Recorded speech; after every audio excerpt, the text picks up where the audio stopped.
Bom, a gente, para fazer uma introdução aqui, essa lei 14.331 de 2022, ela tem um histórico que vem dos últimos 2, 3 anos, por conta do problema grande dos honorários periciais. Nós que passamos, que estamos na advocacia, especialmente de setembro para cá, a gente já vinha percebendo, por exemplo, os nossos processos represados por conta de não pagamentos em algumas varas, né? Aqui, para mim, aqui isso foi uma coisa muito evidente. Então, os processos represados porque não havia a verba para o pagamento dessa despesa, que são os honorários periciais dos peritos judiciais, né? Então, o que ela vem? Ela vem diante desse contexto histórico, desde 2018, o teto de gastos, a lei é a 13.876, se eu não me engano. Não é a 13.876, agora eu não vou lembrar se eu estou confundindo. É a 13.876? Isso, a 13.876 de 2019, que deu um prazo de 2 anos para que o Poder Executivo assumisse essa despesa e encerrou o prazo dia 21 de setembro. Vieram umas PLs anteriores, inclusive teve uma participação muito forte do IBDP, que atuou para minimizar os efeitos dela. Só que veio agora, então, a sanção e a publicação da 14.331, trazendo no seu objetivo central a resolução das perícias, que seria a antecipação dos pagamentos pelo vencido, a inversão do ônus da prova, limitando a uma perícia apenas, a não ser em caso de instância superior, a possibilidade do pagamento pelo segurado, desde que ele não seja beneficiário da justiça gratuita, entre outras coisas. Mas o ponto central aqui da nossa live, e a gente pode abordar, inclusive, outros pontos, é a introdução de aspectos processuais, especialmente com os novos requisitos da petição inicial para esses benefícios por incapacidade, para essas ações com benefício de incapacidade. E entre esses requisitos, também a vinculação a documentos essenciais, necessários para a juntada. E isso vai trazer para a advocacia previdenciária, e já antecipando alguma observação minha, a necessidade de adequar suas petições iniciais a essas petições, caso elas não estejam nesses aspectos, porque são aspectos, requisitos objetivos.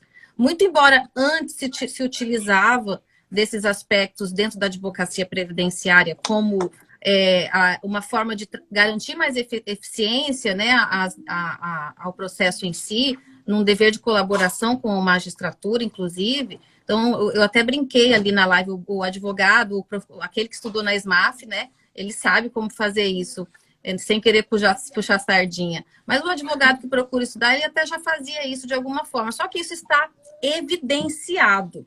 E aí eu jogo agora para o professor Tavares, nesse sentido, professor, suas considerações, por quê? Nós temos na justiça magistrados e magistradas, assim como temos advogados e advogados. E nós temos aqueles que são muito literais, né? E tem um pragmatismo maior nas suas decisões, né? E isso pode ensejar.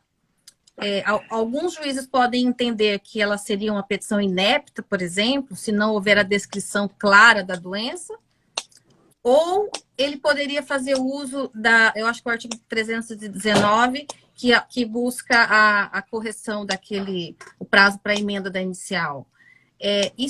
Será que isso vai trazer tão evidentemente, assim, casos de indeferimento de plano?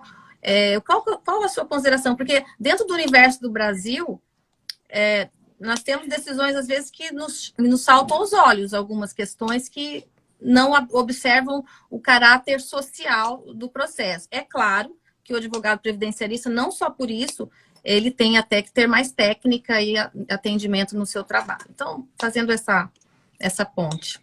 Obrigado, Ju. Primeiro, parabéns de novo para vocês pela iniciativa.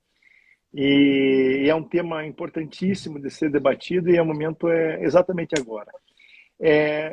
Juliane, a tua pergunta, ela se limita à primeira descrição da doença e das limitações que ela impõe, ou são um requisito, ou todos os requisitos, só para eu me orientar aqui? A gente fez um roteiro para falar da linha A, mas eu acredito que serve para tudo. Penso que tem que incluir tudo.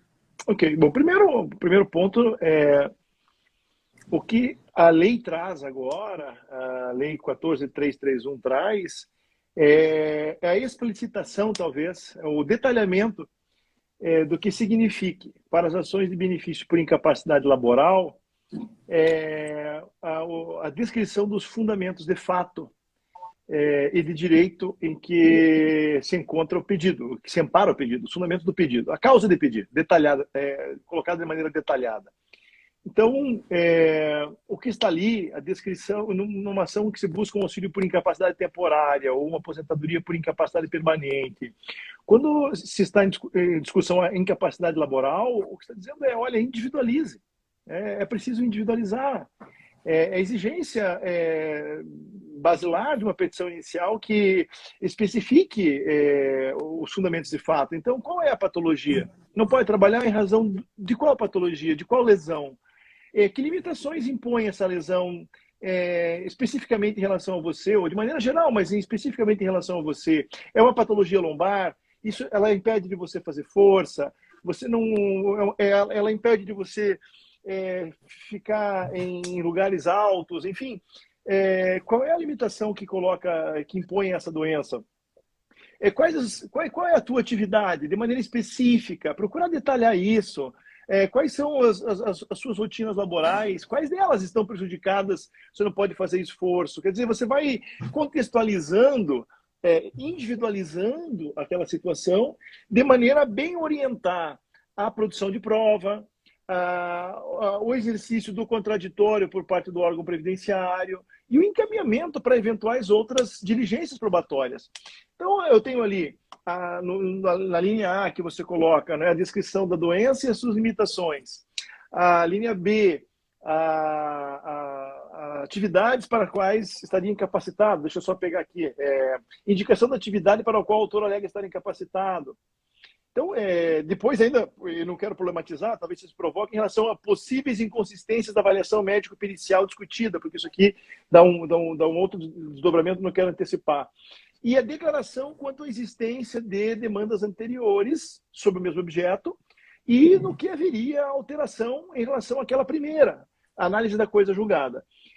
Bem, aqui o que se busca, então, nós precisamos ter um detalhamento do processo, algo que, bem ou mal, já era feito e já se encontrava como exigência da lei, de maneira geral, quero colocar, e que, claro, uma vez não sendo atendido pelo critério do juiz, é o caso típico para a emenda da petição inicial, é o caso típico para não indeferimento sumário. Há toda uma ideia de busca pelo mérito, de primazia do mérito, de cooperação processual, de aproveitamento do processo. Que sentido há em pegar o indeferir inicial para depois haver a reprodução da mesma demanda, ter trabalho para todas as partes? Quer dizer, é uma questão de eficiência processual mesmo, é uma técnica de aproveitamento do processo. Então, respondendo objetivamente a tua pergunta, seja por qualquer vicissitude na petição inicial, nesse tema e em outros temas em matéria previdenciária, seja por eventual não acompanhamento dos documentos que essa mesma lei trouxe, é um caso típico para